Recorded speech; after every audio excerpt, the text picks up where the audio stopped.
Update rumor transfer Persebaya Surabaya untuk musim 2025-2026 mendatang kian ramai, kini Persebaya Surabaya. Santer dikaitkan dengan pelatih Bali United, Stefano Cugura alias Teko. Kabar yang beredar Teko bakal merapat ke Persebaya Surabaya setelah dipastikan tak lagi melatih Bali United pada musim 2025-2026. Hal ini klop jika Teko merapat ke Persebaya Surabaya menyusul kabar Paul Munster bakal gabung Bhayangkara FC.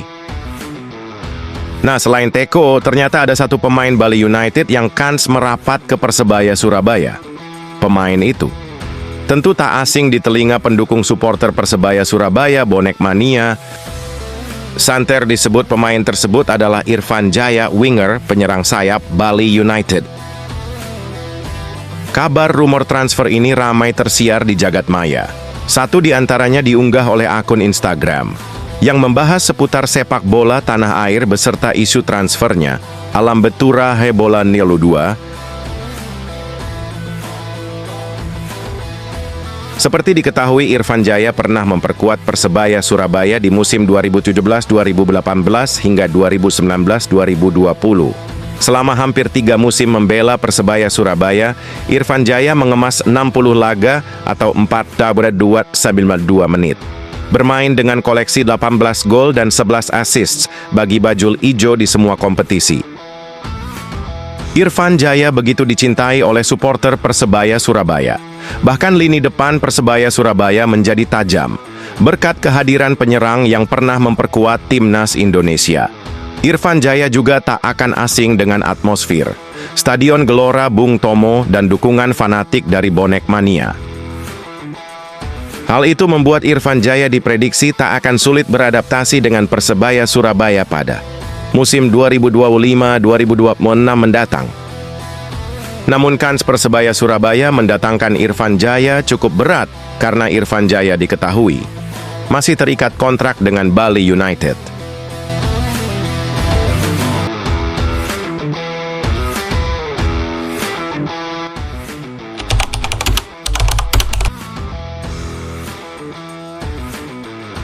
Persebaya Surabaya harus puas berbagi angka dengan Borneo FC Samarinda dalam laga pekan ke-33 Liga 1. Hasil imbang 1-1 ini menjadi pukulan telak bagi ambisi Green Force untuk merebut tiket ke kompetisi Asia musim depan. Laga berlangsung dalam tempo tinggi sejak menit awal, dengan kedua tim saling jual beli serangan. Namun, hingga turun minum, tidak ada gol tercipta meskipun beberapa peluang emas berhasil diciptakan kedua tim. Borneo FC tampil agresif dengan mencatatkan peluang lewat Sihran, Matteo Souza, dan Mariano Bauer di babak pertama. Namun, penyelesaian akhir yang buruk dan solidnya pertahanan Persebaya Surabaya membuat mereka gagal membuka keunggulan. Persebaya Surabaya justru tampil lebih efektif meskipun bermain sebagai tim tamu. Lewat kombinasi Bruno Moreira, Flavio da Silva, dan Tony Firmansyah, mereka mengancam gawang tuan rumah beberapa kali di paruh pertama.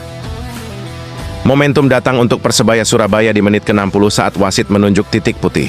Setelah pelanggaran terjadi di kotak penalti, Bruno Moreira yang maju sebagai algojo tak menyia-nyiakan kesempatan dan membawa timnya unggul 1-0. Petaka datang bagi Persebaya Surabaya di menit ke-74 setelah kiper utama Hernando Ari mendapat kartu merah langsung akibat pelanggaran di area terlarang. Selain harus bermain dengan 10 orang, Persebaya Surabaya juga harus menghadapi eksekusi penalti dari tuan rumah.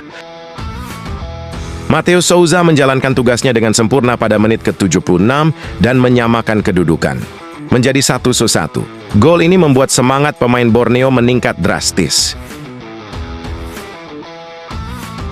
Hasil ini membuat Persebaya Surabaya tertahan di peringkat 4 klasemen sementara Liga 1 dengan koleksi 56 poin. Mereka kini memiliki poin yang sama dengan Malut United, namun kalah selisih gol. Bagi Persebaya Surabaya, hasil imbang ini nyaris menutup peluang untuk tampil di kompetisi Asia musim depan. Mereka harus menang di pekan terakhir sambil berharap Malut dan Dewa tergelincir. Kekalahan ini juga menjadi alarm serius bagi manajemen dan pelatih karena Persebaya Surabaya gagal menjaga konsistensi saat berada dalam tekanan. Dengan klasemen saat ini, hanya Persib yang sudah pasti mengunci satu tempat di kompetisi Asia. Posisi runner-up dan 2 slot tersisa masih bisa berubah tergantung hasil pekan terakhir. Persebaya Surabaya kini tidak hanya butuh menang, tetapi juga berharap tim pesaing terpeleset. Nasib Green Force tidak lagi di tangan mereka sendiri dan ini menjadi beban psikologis yang berat.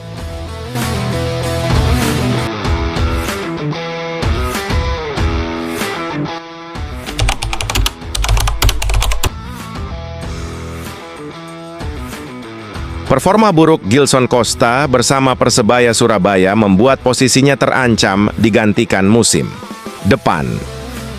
Dari 22 laga yang dijalani, gelandang asing itu belum menyumbangkan satupun gol maupun assist.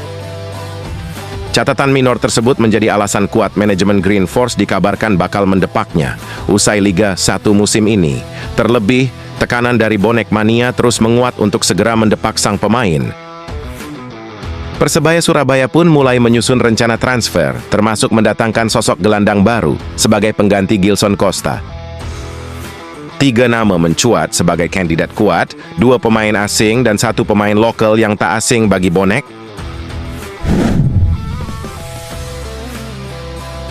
Nama pertama yang santer disebut bakal mengisi posisi Costa adalah gelandang Madura United, Jordi Weerman.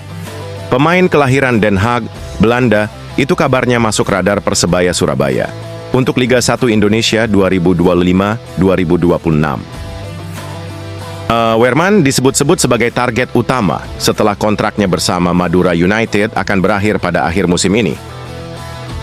Peluang Persebaya Surabaya mendapatkan Weerman terbuka lebar karena ia akan berstatus bebas transfer.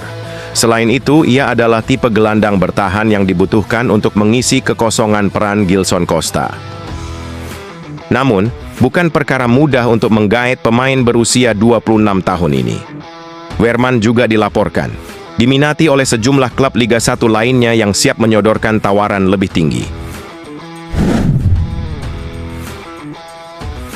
Nama kedua yang masuk dalam daftar belanja Persebaya Surabaya adalah Boubakary Diarra dari PSIS Semarang.